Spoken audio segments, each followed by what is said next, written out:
திரு சுல்தான் ராஜா தன்னுடைய பணியை நிறைவு செய்து ஓய்வு பெற்றிருக்கும் திரு சுல்தான் ராஜா அவர்களுக்கும் முனைவர் பட்டம் டாக்டர் பட்டம் பெற்றிருக்கும் அது அன்பு நண்பர் திரு ஆர் விஸ்வநாதன் அவர்களுக்கும் டாக்டர் பட்டம் பெற்றிருக்கும் அருமை நண்பர் திரு மணிகண்டன் அவர்களுக்கும் நல்லாசிரியர் பெற்ற திருமதி தங்கமணி அவர்களுக்கும் நம்முடைய குடும்பத்தின் சார்பாக வாழ்த்துக்களையும் பாராட்டுகளையும் தெரிவித்துக் கொள்கின்றோம். முக்கியத்துவம் என்ன அப்படின்னா, இவங்க 4 பேருமே நம்மளுடைய நண்பர்கள் அப்படிங்கிறதுல நம்மளுக்கு அதை விட ஒரு சந்தோஷம் வேற எதுவும் கிடையாது. அதனால இப்ப முதலாவதாக நம்ம ஆர்வி அவர்களை பத்தி திரு மயில்நேசமூர்த்தி அவர்கள் சில வார்த்தைகள் கூறும்படி அருமை நண்பர் திரு மயில்நேசமூர்த்தி அவர்களை அன்புடன் அழைக்கின்றேன். ஆர்வியை பத்தி சொல்றதுக்கு தமிழ்ல வார்த்தைகளே இல்லை. ஏன்னா அவர் ஒவ்வொரு காரியமும் செய்து கொண்டிருக்கிறது எல்லாத்துக்கும் தெரியும். ஆனா எனக்கு குறிப்பா அவரை பத்தி நான் டெய்லி அவரை பார்த்துட்டு இருப்பேன்.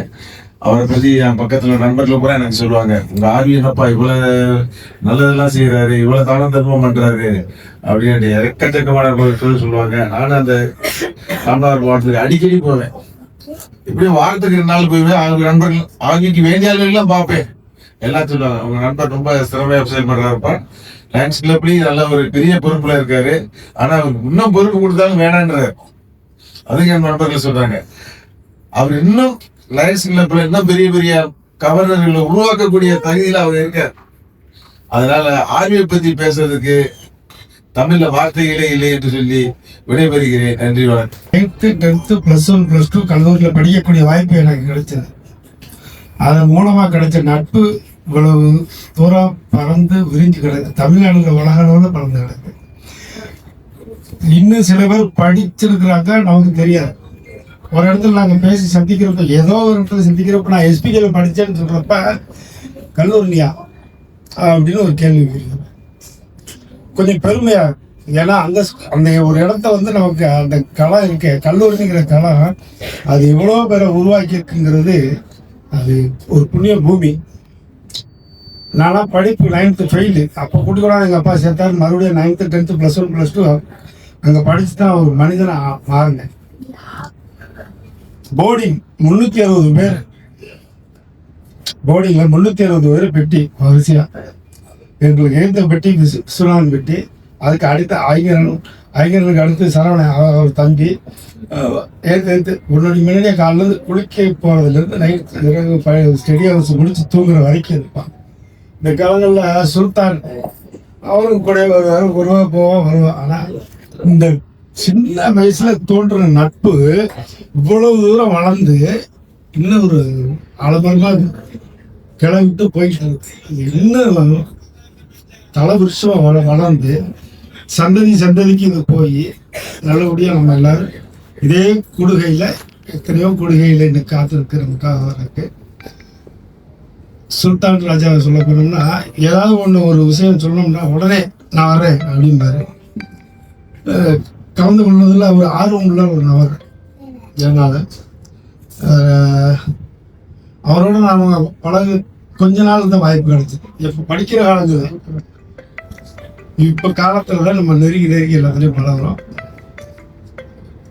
ஒரு இன்னைக்கு அவர் துறை சார்ந்து ஏதாவது ஒரு இடத்துல ஒரு படிச்சல் இருக்க போகிறோம் சொல்கிறோம் அப்படின்னா அவர்கிட்ட கலந்துக்கிறோம். சில நேரங்களில் கலந்துக்கிறோம். அவரால் சில தள்ளுபடி கிடைக்கிறது, மொத்தம் இடத்துக்கு போகிறவரோட இதை கேட்கறதுக்கு அது வாய்ப்பு இருக்குது.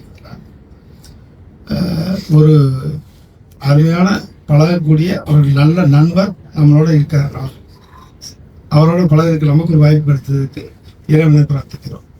இந்த நிகழ்ச்சிக்கு முக்கிய காலகர்த்தாக விளக்கும் மதிப்பிற்கும் மரியாதைக்கும் நம் அனைவரும் உள்ளங்களிலும் நிறைந்திருக்கக்கூடிய அன்பு நண்பர் திரு ஆர்வி என்ற விஸ்வநாதன் அவர்களே, நான் மணிகண்டனை பற்றி சொல்ல வேண்டும் என்றால், அதாவது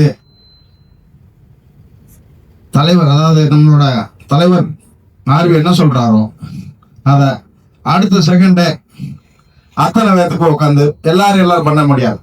எல்லாத்துக்கும் சில தொழில்கள் இது தன் வேலையை விட்டுட்டு எல்லாத்தையும் இந்த நம்ம சொன்னாமல் மயில சொன்ன மாதிரி இவர் சொன்ன மாதிரி அத்தனை பேர்ட்டையும் ஃபோன் போட்டு நீ வர்றையா, நீ எங்க வந்திருக்க, அடுத்து முடிஞ்ச உடனே அடுத்த ஒன்று மைலேஷ் நீ எங்க வந்திருக்க, நீ எதுல வர, அடுத்து வணங்காமடி நீ எங்க வர்ற, நீ பைக்க இருக்க, இப்படி ஒவ்வொருத்தவங்களையும் ஆர்கனைசேஷன் பண்ணி இது பண்றதெல்லாம் ரொம்ப இதுதான். எல்லாரும் பண்ண முடியாது. அதாவது இந்த நிகழ்ச்சிக்கு வந்து ஆர்வி நம்மளுக்கு இது பண்றாருன்னா அதுக்கு முழு ஒத்துழைப்பு கொடுக்கறது வந்து நம்ம மணிகண்டன் அவர்கள். அதாவது அதனால வந்து மணிகண்டனுக்கு நம்ம அனைவரின் சார்பாக மேலும் என் நன்றியை உரித்தாய் கொண்டு விடைபெறுகின்றேன். நன்றி, வணக்கம். கையை பிடித்தேன்னாப்ல ஐயாப்பா அம்மா ஐயாப்பா பேசாமத்தே உட்கார்ந்து பாக்குறேன். இல்ல இப்படி எல்லாம் வந்து இருந்து வந்தோம். அதே மாதிரி எனக்கு வணங்காமுடி ஞாபகம் இருக்கு. வாட் இஸ் ஒரு ஏஜ் என்னமோ கேட்கிறாரு. அப்ப ஒன்லி 15 இயர்ஸ், ஒன்லி 15 இயர்ஸ் அப்படி ஒன்லி சொல்லக்கூடாது போக்கு. நான் எப்பயுமே 15 வயசு அப்படிங்கிற மாதிரி. இந்த மாதிரி ஒவ்வொரு நிமிஷமும் அவர்கிட்ட மனோரன் சார்ட்ட போய் எப்ப அந்த அடி விழுகுது என்னன்னே தெரியாது. அந்த நினைவுகள் எதுக்கு சொல்றேன்னா, இவெல்லாம் ஒரே கிளாஸ்ல இருந்தோம். அதனால அந்த நல்லாசிரியர் விருது பெற்ற திருமதி தங்கமணி அவர்களை திருமதி சியாமலா அவர்கள் சில அனைவருக்கும் வணக்கம். நான் தங்கமணியை பற்றி பேசணும்னா, நாங்கள் 2 பேரும் தான் குட் ஃப்ரெண்ட்ஸ். ஸ்கூலில் அதை எப்போ வந்து 8th வந்து ஜாயின் பண்ணா, 8th இருந்து 10th வரைக்கும் நாங்கள் 2 பேரும் பக்கத்தில் தான் இருப்போம். எங்கள் 2 பேரையும் பார்க்காதவங்க யாருமே இருக்க மாட்டாங்க. இஸ் வெரி குட் டான்ஸர், நல்ல டான்ஸ் ஆடுவாப்புல. ஆமா, இப்போ ஸ்கூல்ல அவதான் சொல்லி தரணும், டீச்சர் ஹெட் மாஸ்டர். அதனால அப்புறம் எல்லா சேட்டையும் பண்ணியிருக்கோம், நிறைய சேட்டையெல்லாம் பண்ணியிருக்கோம். அதுவும் மேக்ஸ் வாத்தியார்னா நாங்களாம் பயங்கரமா மேக்ஸ் வாத்தியார்னா நாங்களாம், அவரு ரொம்ப நல்ல மனுஷங்க. ஒரு தடவை நாங்க ஞாபகம் இருக்கான்னு தெரியல, ஒரு தடவை நாங்க எல்லாருமே இந்த அல்ஜிப்ரா ஃபார்முலாஸ் எல்லாம் ஒரு நோட்ல எழுதிட்டு வர சொல்லுவாரு. A+B² அப்படின்னு இப்படி நீட்டினாருன்னா, இப்படி இந்த பக்கம் கையை நீட்டினாரு அவங்க வந்து சொல்லணும். அப்படி சொல்லிட்டு வர்றதுக்கு எல்லாரும் ஒரு ஃபார்முலா நோட் வச்சிருப்போம். அப்ப நாங்க 2 பேரும் என்ன பண்ணோம், பக்கத்து கிளாஸ்க்கு நோட்டு இல்லைன்னா நாங்க 2 பேரும் கொடுத்துட்டோம். கொடுத்தோடனே அவர் அடுத்த நாள் கிளாஸ்ல வந்தார். அடுத்த பீரியடு நாங்க போய் வாங்க முடியல. உடனே இவனுங்க ஞாபகம் இருக்கா, உடனே அவர் வந்தோடனே எல்லாரும் எடுங்க நோட்டு எடுங்கன்னாரா. நாங்கள் 2 பேரும் என்ன பண்ணோம், ஐயோ நோட்டு இல்லையே, நோட்டு இல்லைன்னா வெளியே போ, கெட் அவுட் த கிளாஸ்ன்றாரு. அதுக்காக என்ன பண்ணோம், 2 பேரும் பேப்பர் இருக்குல்ல, அதை கிழிச்சு உள்ள ஒண்ணுமே எழுதலை, ஒரு பின்ன வச்சு குத்தி 2 பேரும் உட்காந்துட்டோம். ஏதாவது வச்சிருக்கீங்களான்னு கேட்டாரு. வச்சிருக்கோன்ட்டோம். அவருக்கே சந்தேகம் வந்துருச்சு போல. நாங்க 2 பேரையும் பார்த்தோன்னு, கொண்டா ஷாம்லா, கொண்டா தங்கமணி கொண்டாடினாரா. அப்படி கொடுத்த உடனே ஒரே ஷாக், எங்களுக்கு வேறு இருந்துருச்சு. அது உடனே ஒரு சவுண்டு தான், கெட் அவுட் த கிளாஸ் அப்படின்னாரு. வெளியே போயிட்டோம். ஐயோ என்னடா செஞ்சு. அப்புறம் அந்த நோட்டு ஞாபகத்துக்கே வரல. அப்புறம் பார்த்தா பக்கத்து கிளாஸுக்கு போய் அங்கே கொடுத்துருக்கோன்றது அப்புறம் தான் ஞாபகம் வந்துச்சு. அப்புறம் ரொம்ப நாள் சார்லாம் ரொம்ப திட்டிகிட்டே இருந்தார். அப்படிப்பட்ட ஃப்ரெண்ட்ஸ் நாங்கள். 10th வரைக்கும் 2 பேரும் ஒன்றா தான் இருந்தோம். நல்லா படிப்புன்றது எல்லாருக்கும் தெரியும். நல்ல ஆசிரியர் விருது வாங்குறதுல எந்த விதமான மாற்றமுமே இல்லை. அப்படி வாங்கின தங்கமணியை நான் வாழ்த்துறேன். All the best. நம்முடைய தலைவர் அவர்களுக்கு நினைவு பரிசினை திரு மோகன்ராஜ் அவர்கள் வழங்குவார்கள்.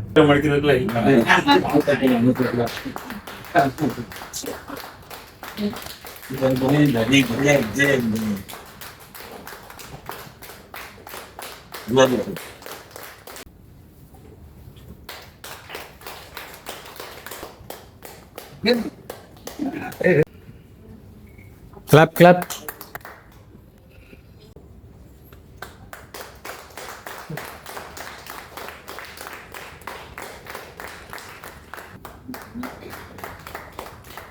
என் இனிய மாலை வணக்கம். நிகழ்ச்சிகளை ஏற்பாடு செய்திருக்கிற நம்முடைய SPK நண்பர்கள் குழுவின் தலைவர் ஆர்வி அவர்களுக்கும் என் மனமார்ந்த நன்றியை தெரிவித்துக் கொள்கிறேன். இப்படி ஒரு நிகழ்ச்சியை உண்மையிலே அவங்க இல்லைன்னா இதை யாராலும் ஆர்கனைஸ் பண்ண முடியாது. எத்தனையோ நண்பர்கள் குழுக்கள் இருக்கு, ஆனால் எல்லாம் பாதியில் ஆரம்பிச்சு முடிஞ்சிருது.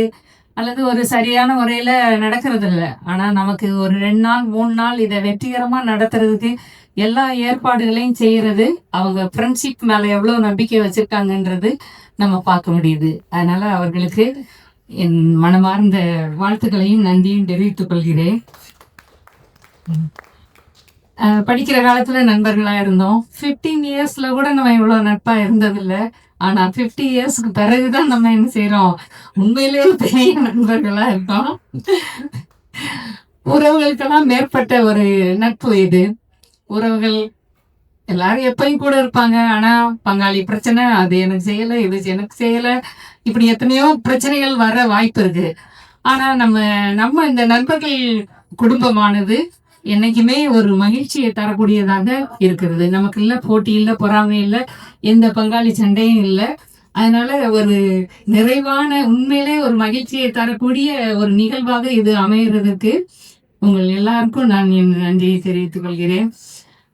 நல்லாசிரியராக இருக்கிறேன் நான் தெரியல, ஆனாலும் இந்த நண்பர்கள் கூட இந்த பரிசை பெறுவதில் மிகவும் மகிழ்ச்சி அடைகிறேன். தேங்க்யூ. அனைவருக்கும் இனிய மாலை வணக்கம். இந்த விழாவினை ஏற்பாடு செய்த நண்பர் திரு ஆரி விஸ்வநாத் அவர்களுக்கு மிக்க நன்றி.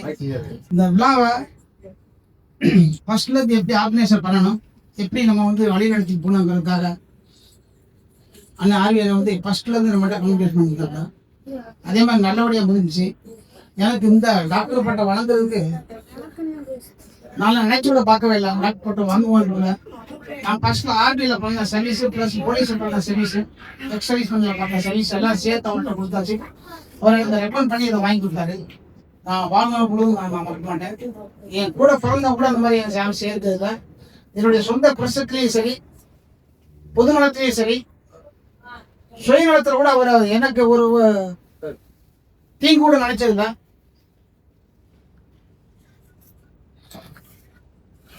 சொல்ல வார்த்தைகள் இல்லை.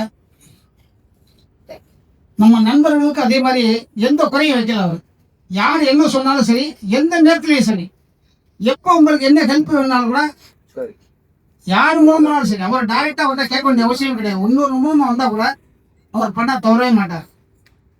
எதையும் எப்பயும் எதிர்பார்க்க மாட்டார். கொடுக்கறது தான் இருப்பார். அவர் கொடுக்கறதுல எந்த குறையும் வைக்க மாட்டார். எதிர்பார்க்கறது அவர்கிட்ட எதுவுமே கிடையாது. நண்பர்கள் இந்த மாதிரி ஒரு நண்பர் கிடைத்தது ரொம்ப ரொம்ப அரியுது. ஆனால் இந்த மாதிரி ஒரு நம்ம குழுவில் கிடைச்ச ஒரு நண்பர் இது வரைக்கும் ஸ்பீக்கர் நம்பர்லாம் பார்த்தீங்கன்னா வாட்ஸ்அப்பில் எந்த ஒரு ஸ்பீக்கர் கொடுத்தாலும் சரி 81, 82 நண்பர்களுக்கு ஈடா யாரும் வரமாட்டாங்க. நம்ம குரூப்பில் 3 குரூப் இருக்கு. அந்த குரூப்லேயும் சரி, இந்த ஸ்பீக்கர் 81, 82ன்னா மீதி யாருமே கூட காம்படிஷன் பண்ணுறது வாய்ப்பே இல்லை. நம்ம குரூப் மாதிரி இது வரைக்கும் எடுத்து போகிறதுக்கு ஆளும் இல்லை. அதுக்கு காரணம், முக்கியமான காரணம் யாருன்னு கேட்டீங்கன்னா ஆவிதான். நம்ம உயிர் மூச்சு மாதிரி அவருடைய எல்லா செயல்களும் நம்மளுடைய சுயநலத்திலேயே அவருடைய பங்கு பக்காவா இருக்கும். நமக்கு ஒரு பிரச்சனைனா அவர் கண்டிப்பா நம்மள உள்ள விழுந்து என்னன்னு கேட்டு அதை ஆராய்ஞ்சு எப்படி செயல்படணுங்கிறத அவர் மாதிரி இது வரைக்கும் நம்மளுடைய நண்பர்கள் யாரும் இல்லை. அதே மாதிரி அவருடைய வழித்துணையோட நம்மளுடைய நண்பர்களும் எல்லாம் ஒன்று சேர்ந்து இது வரைக்கும் நடந்து வந்ததில் ரொம்ப சந்தோஷம். இவங்கெல்லாம் எங்களை சப்போர்ட் பண்ணுறதுக்கு ரொம்ப ரொம்ப நன்றி. டாக்டர் பட்டம் மருத்துவருக்கு ரொம்ப நன்றி. தேங்க்யூ. மாலை வணக்கம். திருமதி தங்கமணி மற்றும் திரு மணிகண்டன் அவர்கள் சொன்ன மாதிரி நம்மளையெல்லாம் வழிநடத்தி செல்வதற்கு நமக்கு ஒரு நல்ல தலைவர் கிடைத்து இருக்கிறார். தலைமை சரியாக இருந்தால்தான் எல்லாமே நல்லபடியாக போக முடியும். தலைவர் சரியில்லை என்றால் நாம் ஒன்றும் தெரிந்ததுதான், அது எப்படியே கோணல் மானலாம் போய்விடும். ஒரு பழமொழியே சொல்லுவாங்க, தலை இருந்தால்தான் தலை இருக்கும்போது வாழாட்டக்கூடாது. அந்த மாதிரி தலைவர் நல்ல முறையில் நமக்கு அமைந்த கண்டு நாம் நல்ல முறையில் இந்த குரூப்பை நடத்தி கொண்டு இருக்கிறோம். எனக்கு பணி நிறைவு ஃபங்க்ஷன் வச்சிருக்காங்க. நான் இந்த இதுல எங்க ஆபீஸ்ல வச்சதுக்கு அப்புறம் இங்கதான் எனக்கு நம்ம ஃப்ரெண்ட்ஷிப் குரூப்ல இருந்து தான் எனக்கு பணி நிறைவு விழா வச்சு இருக்கிறார்கள். அதற்கு நான் ரொம்ப கடமைப்பட்டிருக்கேன், நன்றி சொல்கிறேன். திரு பிரேக் இன்பராஜ் அவர்கள் சொன்ன மாதிரி இப்போது இந்தி நாங்கள் படிக்கும்போது கவர்மெண்ட் வேலைன்னா போவாங்க, குமுதம் படிப்பாங்க, ராணி படிப்பாங்க. அப்போ அந்த காலத்தில் இருந்தது. அது மாதிரி நினைச்சுக்கிட்டு இருந்தோம். இப்போ பார்த்தா ரொம்ப கவர்மெண்ட் வேலைங்கிறது எவ்வளோ கஷ்டங்கிறது அந்தந்த வேலையில் இருக்கிறவங்களுக்கு தான் தெரியும். இதுக்கு முன்னாடி இருந்தது எப்படியோ, ஆனால் இப்போ எல்லாம் ரொம்ப கஷ்டப்படுறாங்க. நாங்கள் வந்துட்டோம், எங்களுக்கு பின்னாடி இருக்கிறவங்க எல்லாம் கஷ்டப்பட்டுக்கிட்டு இருக்காங்க. எங்க ஆபீஸ்லயே 15 பேர் இருந்த இடத்துல இப்ப நாங்க 4 பேர் தான் இருக்காங்க. அதுல 2 பேரும் ஆபீசர், மீதி 2 பேர் தான் வேலை பார்க்கறவங்க. இந்த 15 பேர் வேலையும் அந்த 2 பேர் தலையில தான் விழுகுது. மீதி கான்ட்ராக்ட் லேபர் எடுக்கிறாங்க. கான்ட்ராக்ட் லேபர் எப்படின்னா அவங்க சும்மா காலைல வருவாங்க 9 5 மணிக்கு போயிடுவாங்க. அவங்கள வச்சு நம்ம வேலை வாங்கிக்கோங்கிறாங்க. அது ரொம்ப கஷ்டமாட்டு இப்ப அனுபவிச்சுக்கிட்டு இருக்காங்க. நாங்க ஏதோ இறைவனாகலாம் நல்லபடியா பணி நிறைவு செய்து விட்டேன். அதற்கு உங்களுடைய ஆதரவு, எல்லாருடைய ஆதரவு இருந்ததுனால் நல்லபடியாக பணி நிறைவு செய்துவிட்டேன். எனக்கு ஒத்துழைப்பு கொடுத்த அனைவருக்கும் நன்றியை தெரிவித்துக் கொண்டு விடைபெறுகிறேன். நன்றி. நமது எஸ்பிகே குரூப் 1981-82 கூட சொல்லக்கூடாது. நம்ம குரூப்பில் யாரெல்லாம் சேர்றாங்களோ அவங்க நம்ம கௌரவப்படுத்தணும். ரொம்ப முக்கியமான விஷயம். 2 வருஷம் முன்னாடி படித்தவங்க, பின்னாடி படித்தவங்க, நமக்கு ஒத்து போகிறவங்க யாராக இருந்தாலும் நம்ம கட்டாயம் இந்த குரூப்பில் ஜாயின் பண்ணிக்கலாம். நான் அந்த எஸ்பி குரூப்பில் உள்ளே போய் போகும்போது அந்த மணிகண்டன் 3 குரூப் உள்ளே வச்சுருக்கிறது தெரியும் எனக்கு. அதுக்கு முன்னாடி எனக்கு தெரியாது. எஸ்பிகே ஃப்ரெண்ட்ஸுன்னு ஒரு குரூப் இருக்குது, வேறு மனோரமத்தை இருக்கார் இல்லையா. அப்புறம் இன்னொரு குரூப்பு, பழைய குரூப்பு இப்போ காணும், நம்ம டீமில் இல்லை. திடீர்னு திடீர்னு போகிறது கூட அப்படி தான் வரும். குரூப்பு திடீர்னு ஒரு நாளைக்கு கூடி எல்லாரும் ஆளுக்கு 5000 எடுத்து பண்ணிடுவாங்க. அதை கொண்டு சேர்க்க முடியுமாங்கிறது நம்ம அதை மிக மிக சிரமம். அது மாதிரி லயன்ஸ் கிளப்பையும் எனக்கு பதவிகளுக்கு நான் போகவே இல்லை, ஒரு நாள் கூட போகல. செயல்பாடுகளை வைத்து அப்படியே ஆர்சி, ஜேசி, ஆர்சி, அடுத்து கேபினட் செக்ரட்டரி. கேபினட் செக்ரட்டரிங்கிறது நம்ம பிரிக்கப்படாத ராமநாதபுரம் மாவட்டம், தூத்துக்குடி, இப்போ தென்காசி, கன்னியாகுமரி, திருநெல்வேலி, இந்த 6 மாவட்டத்துலையும் எனக்கு இப்போ எஸ்பிகே ஃப்ரெண்ட்ஸு நம்பர் 1. யார் எங்கே இருந்தாலும் நம்ம கூப்பிட்டுக்கலாம். 2வது லயன்ஸ் கிளப், 3வது அரசியல். அரசியல்வாதி என்ன செய்யலாம்னா, இப்போ யாராவது ஃபோன் பண்ணி திருநெல்வேலி சர்க்கியூட் ஹவுஸ்லையோ கன்னியாகுமரி சர்க்கியூட் ஹவுஸ்லையோ ரூம் போட்டு கொடுங்க சொன்னால் ஃபோன் பண்ணால் ஒரு அமைச்சர் பேர் சொல்லி போட்டு கொடுத்துருவோம். இது செலவு இருக்காது. நான் போய் தங்குறதுக்கு ரொம்ப ஈஸி. அது பாலிடிக்ஸில் அது ஒன்று தான் நம்ம கண்டக்ட் பண்ணலாம். மற்றபடி முழுக்க செலவழிச்சுட்டு இருக்கோம். எஸ்பிகே ஃப்ரெண்ட்ஸ் இன்னைக்கு நம்ம உயிரோட்டமாக கொண்டு போகிறதுக்கு நீங்களும் ஒரு காரணம். நான் மட்டும் இங்கே பூவாரில் என்ன செய்ய போகிறேன்? நான் பூவாரில் நானும் மணியன் உட்காந்துட்டு நம்ம என்ன செய்ய போகிறோம்? இந்த சுற்றி பார்க்குற வேலையெல்லாம் எனக்குலாம் அது நீங்கள் தான் போட்டோலாம் எடுத்துகிட்டு இருப்பீங்க. எனக்கு அந்த எந்தாவது பக்கத்துக்கு தலையை காமிச்சிட்டு ஓடிடும். இதே மாதிரி கவர்னர் சொல்லுவாங்க. எல்லா கவர்னருமே இப்போ ஒரு 15 வருஷமா இருக்கேன். யாருமே 3 மணி நேரம் உட்கார மாட்டாப்பில்லையா. தலையை காமிப்பில் டக்குன்னு நாங்கள் ஃபோட்டோ எடுத்தோம்னா அந்த பின்வழியில் இறங்கி அவர் ரோட்டில் ஆறி போயிடுவார் அப்படிங்குவாங்க. எனக்கு கவலை இல்லை, பயம் இல்லை. ஷெட்யூலுக்குள்ளே உள்ள உட்காந்தா தான் சார் ஷெட்யூல் போடுவாங்க இல்லையா, அந்த மேடையில் அந்த பேரை என்ன யூஸ் பண்ணே போடுவாங்க. ஆனால் மற்ற ஒவ்வொரு கவர்னருமே என்னை கூப்பிட்டு பக்கத்தில் வச்சுக்கிட்டு அறிவிச்சுருவாங்க. நான் நைஸாக பாத்ரூம் போடுற மாதிரி அப்படி போயிட்டு இறங்கி பின்வழியாக வந்துடுவேன். மேடையிலேருந்து இறங்கி வந்தால் தப்பு. ஒரு 1/2 மணி நேரம் அதிகபட்சம் இருப்பேன். நம்மளால காரைக்கிழமை வந்துகிட்டே இருக்கேன். எனக்கு என்ன பயம்? ஒரு பைசா அதுலேருந்து எதிர்பார்த்தா தானே எனக்கு பயம். செலவு தான். இந்த 6 மாவட்டத்தில் மாசத்துல ஒரு 4 மீட்டிங் நடந்தால் காரில் ஒரு 3 பேரை கூட்டிகிட்டு போகணும், டிரைவர் சம்பளம் கொடுக்கணும், 3 நாள் 2 நாள் நைட்டு தங்கினேன். இப்போலாம் நம்ம பர்டிகுலர் அவங்க போடுற ரூமில் நான் தங்கவே மாட்டேன்.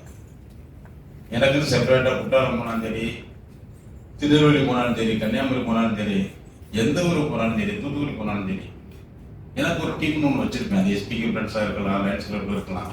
லயன்ஸ் கிளப் எப்படி குறைக்க எடுப்பேன், யார் சொன்னால் அந்த வேலையை கேட்பாங்க அப்படின்னு. இப்ப நம்ம ஃப்ரெண்டு ஜேகேஆர் நின்றார், ஒரு கவர்னர் நின்றாருங்க, திருச்செந்தூர் தொகுதியில் நின்றார், இதுல விசில தாவக்கார் நின்றார். என் ஆலோசனை டெய்லி கேட்டுக்கிட்டே இருப்பாரு.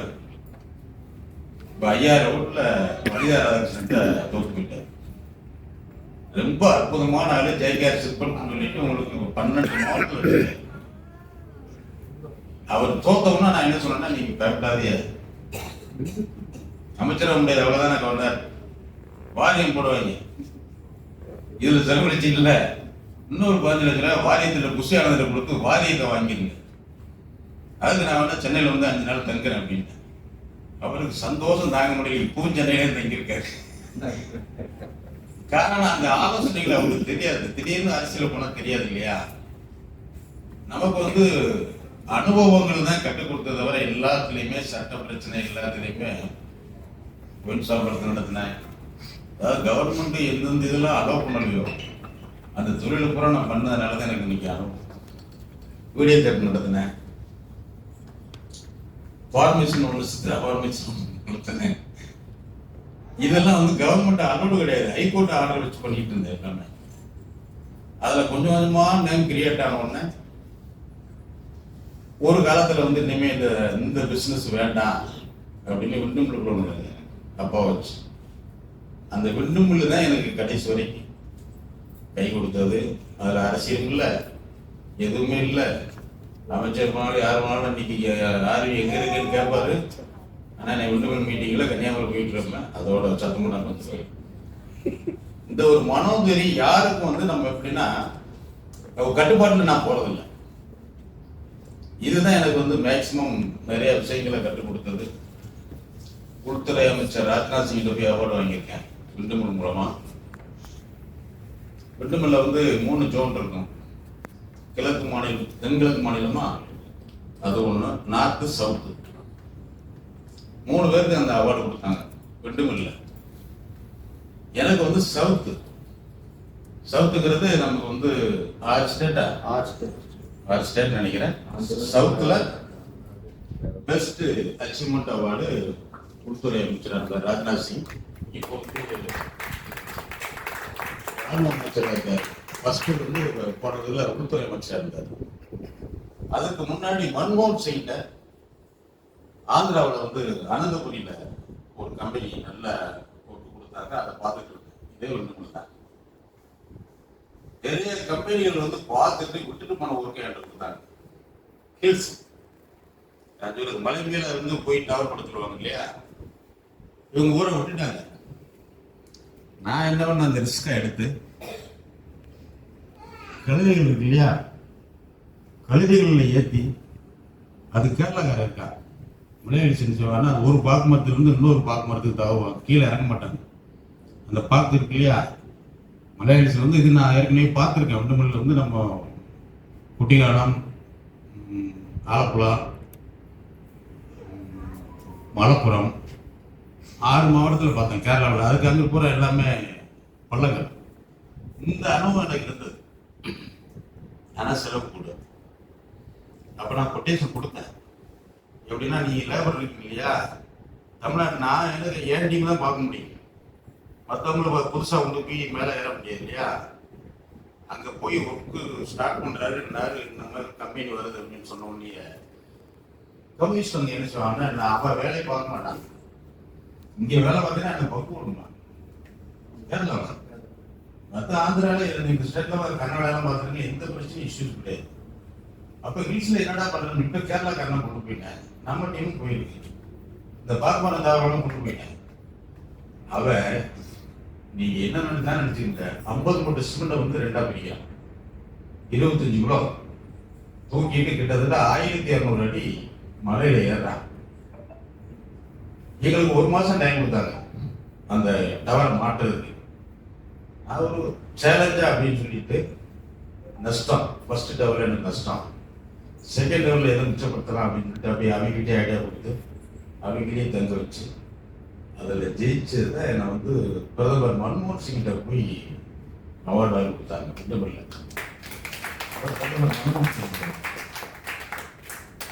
அதுக்கடுத்து பெஸ்ட் ஊராட்சி மன்ற தலைவர் அப்படின்னு சொல்லிட்டு தமிழ்நாட்டில் என் ஒய்ஃபு தான் பிரசிடண்ட், நான் இல்லை.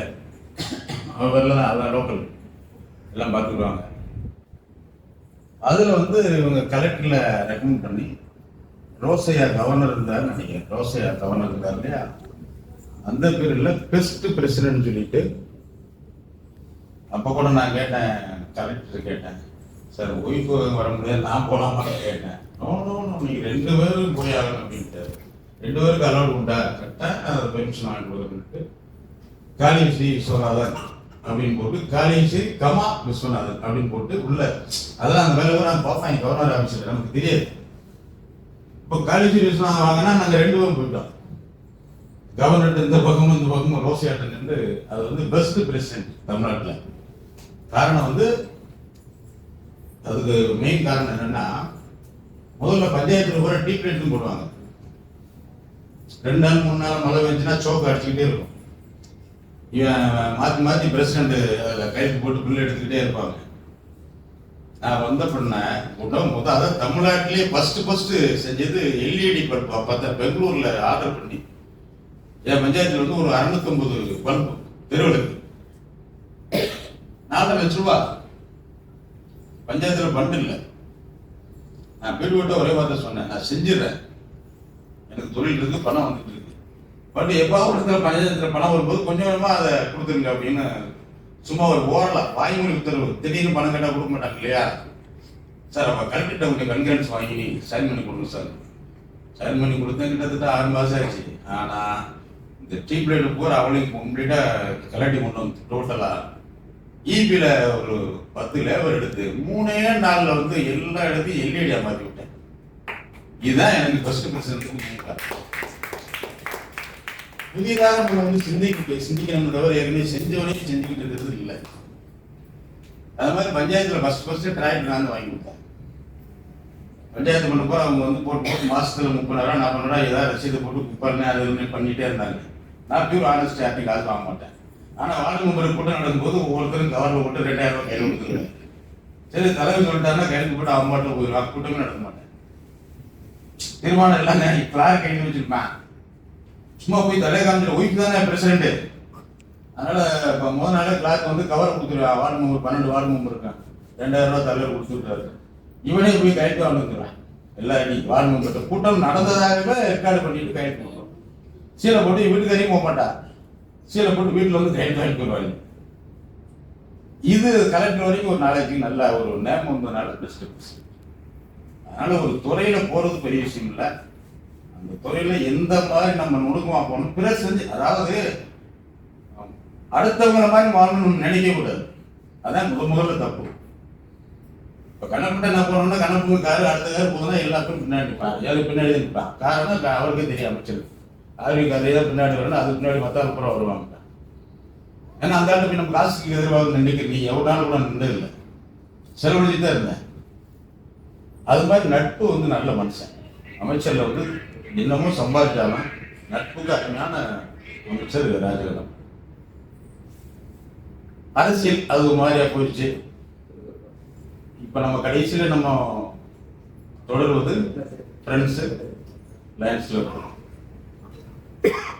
பிளஸ் தொழில். நாலாவது கொண்டு போட முதல்ல எங்க யாரை கொண்டு போனோம், ஃபேமிலி. குடும்பத்துக்கு பணம் வச்சு வெளியே வந்தா தான் 1 மாசம் ஆர்வி தேட மாட்டார். லைன்ஸ் கிளப் மீட்டிங்ல சாதாரணமா சொல்லுவேன், நீங்க எங்கேயும் போய் தொலைங்க சார், வீட்டுல ஒரு 50,000 1 லட்சம் ரூபாய் பியூரோல வச்சு நீங்க போங்க அப்படின்னு. போனே வராது. ஒரு கார் இருக்கு, இன்னொரு டிரைவர் இருப்பான், பணம் இருக்கு, அவ்வளவுதானே. உங்களுக்கு வீட்டு தேவை நீங்க தானே பாத்துக்கிற போறீங்க. என்ன வாங்கினால நான் போய் ஒரு நாளாவது கயிறு கடையிலையோ பலசர கடையோ வாங்கி கொடுத்தா தானே இந்த பழக்கம் வரேன். மோகன் மாதிரி நான் இல்ல, எல்லாமே மோகன் போய் வாங்கி கொடுத்தாங்க.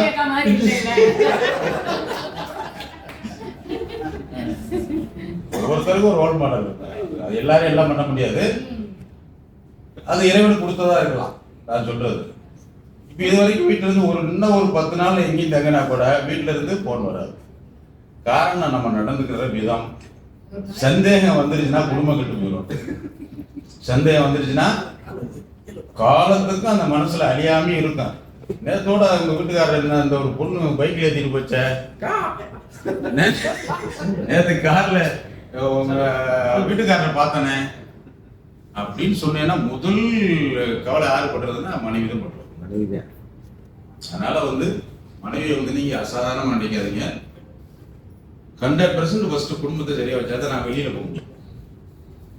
நான் இவ்வளவு தூரம் 3 நாளா 2 நாளா இருந்து பிறர் என்ன சந்திப்பாகிறத தவிர என் குடும்பத்துல இருந்து போன வராது. அது மாதிரி ஆபீஸ்லயும் சாயங்காலம் 5 மணிக்கு எனக்கு வாட்ஸ்அப்ல அக்கௌண்ட்ஸ் எல்லாமே வந்துடும். ஃப்ரீயா இருக்கும்போது நைட்டு 9-10 மணிக்குள்ள தூங்குறதுக்குள்ள பார்த்துருவேன். இது மாதிரி விஷயங்கள் ஏதாவது சந்தேகம் இருந்தா தான் கேட்பேனே தவிர பட் எனக்கு தெரியாம எதுவுமே நடக்காது. அதை அப்படியே கொண்டு வந்துட்டேன். இனிமே இறைவன் நம்ம கருணை செய்யணும்னு நீங்களாம் வேண்டிக்கணும். அதாவது நம்ம 2 நாள் நாளை 1 நாள் 3 நாள் நமக்கு செலிப்ரேஷன் இல்லையா? வந்திருந்தவங்கல்ல நேற்று இன்னைக்கு நாளை பிறந்தநாள் இருந்தா தயவு செய்து நீங்க முன்னாடி வரலாம். எங்களுக்கு தெரியாது இல்லையா? ஸ்பீக்கர் ஃப்ரெண்ட்ஸ்ல தெரியும். நாளைக்கு யாருக்கு இருக்கா? யாராவது பையன் குழந்தை பேரன் பேத்தி யாருக்காவது நேற்று இன்றைக்கு நாளை இருந்துச்சுன்னா அதையும் முடிச்சிடலாம்.